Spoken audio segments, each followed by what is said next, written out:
హే, ఎవరు నువ్వు? అచ్చ నాలానే ఉన్నావు. కాదు కాదు, ఇద్దరికి తేడాలున్నాయి.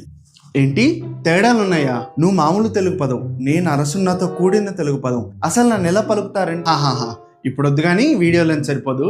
ఆ తేడాలేంటి? ఏమన్నావు? 7 మామూలుగా ఉంటే 7 సంఖ్య లేదా ఏడుపు. అదే అరసున్నతో ఉంటే సంవత్సరం. అవునా?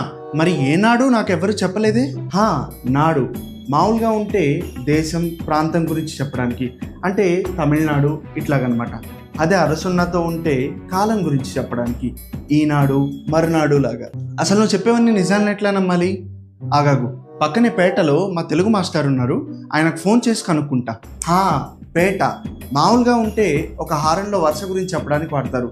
ఈ 2 పేటల హారం, 3 పేటల హారం అంటారు కదా. అదే అరసున్నతో ఉంటే ఒక నగరంలో ఒక ప్రాంతం గురించి చెప్పడానికో, లేకపోతే ఆ నగరం పేరు గురించి చెప్పడానికో వాడతారు. ఈ చిలకలూరిపేట, నరసరావుపేట.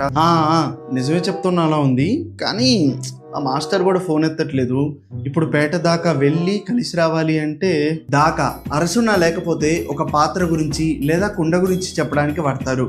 అదే అరసున్న ఉంటే అక్కడి దాకా, అక్కడి వరకు అంటే దూరం గురించి చెప్పడానికి వాడతారనమాట. అమ్మోమ్మో, ఆపేసేయి, బుర్ర బద్దలైపోతుంది. టీ కూడా చల్లారిపోయాయి, మళ్ళీ కాచుకొని తాగాలి. కాచు అంటే వేడి చేయటం, అదే అరసున్నతో ఉంటే కాపాడటం.